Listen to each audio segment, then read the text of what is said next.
It was, in fact, 3 months before I returned to resume command of the counterintelligence mission, but I was fit again and ready for work. Come in. Hello. Good morning, sir. It's good to see you back. It's good to be back. What's it like over there now, sir? Oh, much the same. Not so many uniforms about. I did a spot of fishing, played a lot of bridge, looked up some old friends. You're looking very fit, sir. I am fit.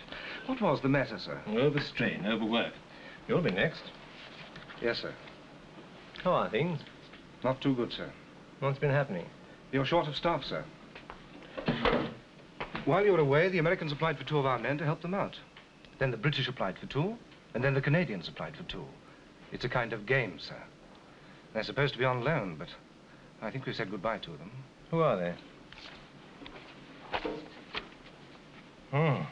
6 of our best men. Yes, sir. And so we have a 3 weeks backlog of prisoners in the cells. You better start right away, then. Yes, sir. Well, I'll take this one, Copeman. Right, sir.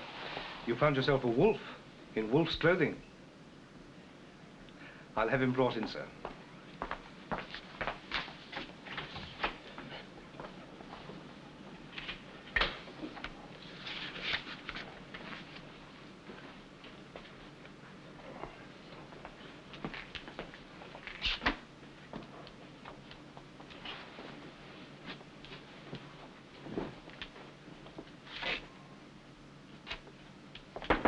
Come in.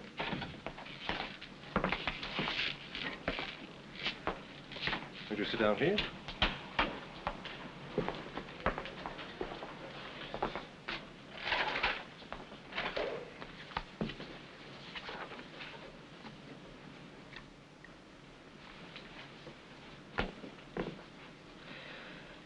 Name? Dirk Koopman. Age? 32. Where were you born? Amsterdam. Date of birth? August 22nd, 1912. You married? No. Religion? Protestant. Nationality? Dutch. You are a Dutch citizen. Yes, sir. A loyal Dutch citizen. Are both your parents Dutch? Yes, sir. Their names, please. Paul and Maria Koopman. Where were they born? Amsterdam. Are your parents alive? No, sir. They're both dead. Now, you say that you're a loyal Dutchman. Will you tell me why you're also a member of the German SS? Yes, sir. That's what I want to explain. I'm waiting. Well, sir, it isn't easy to explain. The fact is, I was ordered, I was instructed to join the SS. By whom? By a very loyal Dutchman, sir. A very important person. His name, please. I can't tell you his name, sir. Not at the moment. Why not?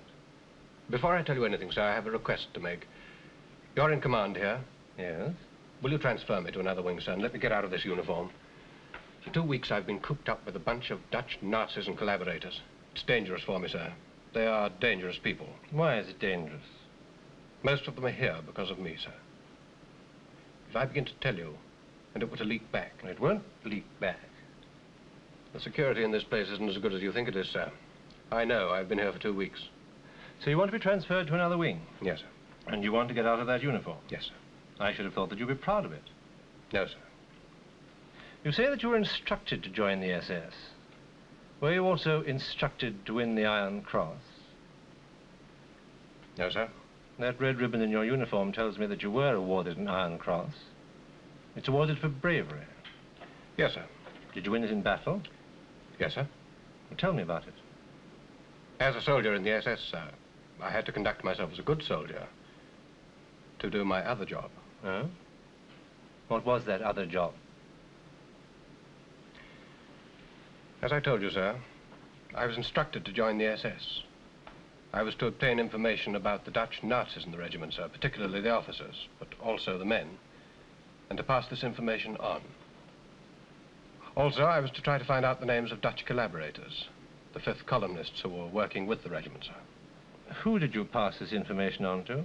This important person, sir, a very loyal Dutchman. His name, please. Copeman, it would save a great deal of time if you were just to give me his name. It'll be in the strictest confidence. I can check it. And if what you tell me is true, you'll be cleared and out of here very quickly. I can tell you nothing, sir, while you keep me in this and locked up with that bunch of Nazis. Have you made this request before? Yes, sir, to your captain. I asked him for other clothes and to transfer me. Apart from anything else, sir, while I'm dressed in these and I'm locked up with them, I have to pretend that I'm a Nazi. I have to sing the Nazi songs. I have to insult your guards. I know that this has made a bad impression on your captain, sir. All right. When we've finished our talk, I'll have you transferred. You'll have a room of your own. Now. In the uniform, sir? Were you captured in it? Yes, sir. We went into the bag very quickly. It's part of the trouble. I was bundled along with the rest and pushed in here. Well, now tell me your story. 3 years ago, sir, I was working for the Dutch Secret Service. You'll understand this, sir, because of my appearance, height, and fitness. I was asked if I'd enlist in the SS and report on the traitors who were in it. Also, to try and find out the names of the high-up fifth columnists who were in sympathy with it. I was told it was a dangerous job. I applied, and I was accepted. As an officer? No, sir, you had to be a Nazi of long standing to go in as an officer. I was accepted as an ordinary soldier. That's the uniform of an officer? Yes, sir. I was commissioned in the field. Later, I won the Iron Cross. It was necessary that I should be a good soldier, sir. It was a dangerous job, and it was safer if I conducted myself like a good soldier and a good officer, sir. Did you obtain information? Yes, sir, a great deal of information. All that I was asked to find out. What happened to it?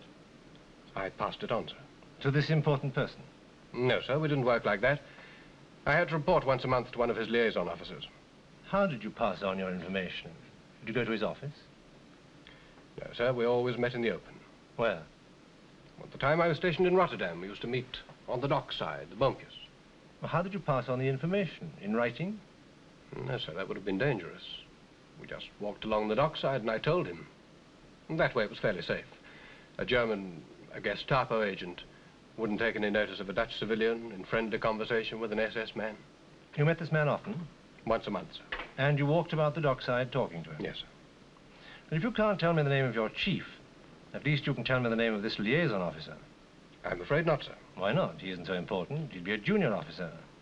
Perhaps I can find him and bring him here. I wish you could, sir. I never knew his name. And I never told him mine. In this kind of work, you must know this, sir. You don't give names and addresses. I didn't ask you for his address. I asked you for his name. I could trace it in the records and bring him here to see you.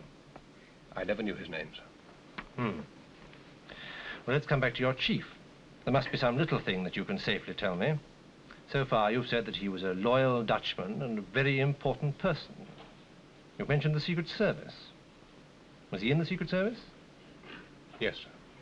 Did he work for the Secret Service, or was he in the Secret Service? In the Secret Service.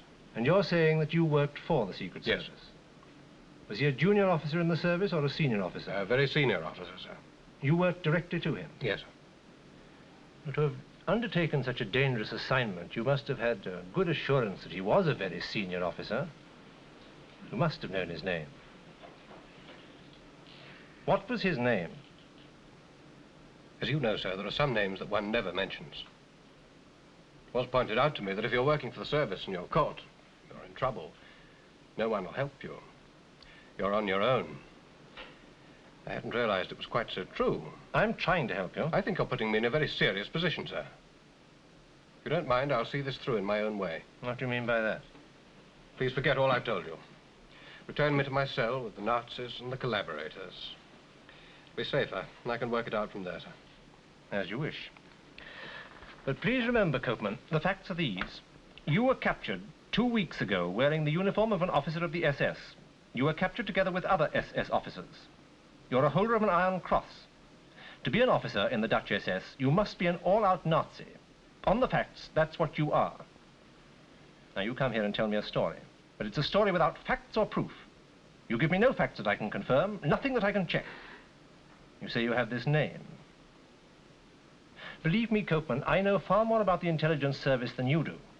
In your position, you have nothing to fear by giving me this name, if there is a name.